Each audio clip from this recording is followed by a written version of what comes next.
Qeveria planifikon me ndryshime ligjore të rrisë 10 fish gjobat për kartellet, zëvendës ministri i ekonomisë Marian Risteski në emisionin Biznes 21 tha se plani është që vitin e ardhshëm në vend që të gjobiten me 20.000 euro, supermarkete dhe tregtar të mëdhenj që shkelin ligjin dhe caktojnë çmime të marrin gjoba deri në 200.000 euro. Naredna godina se nadevame дека ќе има одредени промени, посебно во казнената политика. Зголемување на казните? Да, зголемување, 10-кратно зголемување на казните, посебно за големите маркети.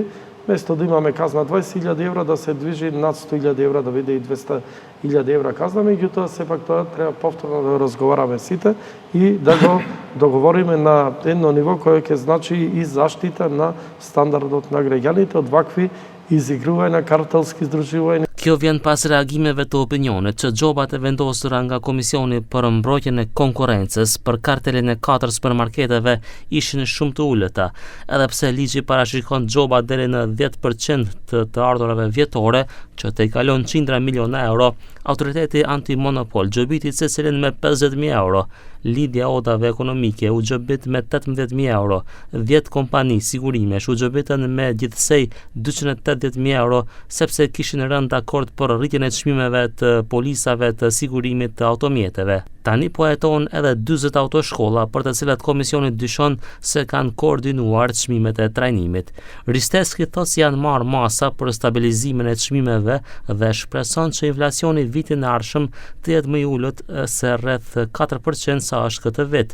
Ai njoftoi se shporta mesatare e konsumit qeveritar do të publikohet në janar, por tani tha se ministri vendosi që të miratohet në mbledhjen e ardhshme të Këshillit Ekonomik Social pas zbuluar shumën. Дали ја направивте пресметката колку се разликува од тие 60 над 65.000 денари кои што ги пресметува синдикатот? Мислам дека има некоја разлика, нема да би Надолу или нагоре?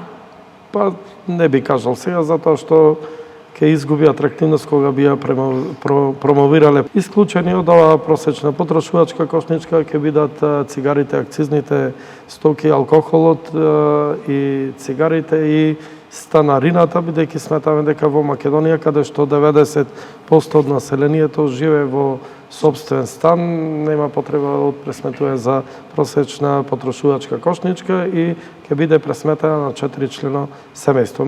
Dihet se në shport do të përfshihen fruta dhe perime sezonale për atë periudhë të vitit, sipas Risteskit parashikohet edhe pushimi vjetor. Ndërkaq, shporta minimale e sindikatës, e llogaritur nga lidhja e sindikatave të maqenistë, tregon se për një familje me 4 antar, në 10 orë ishin të nevojshme rreth 65.500 denar për të mbijetuar një muaj.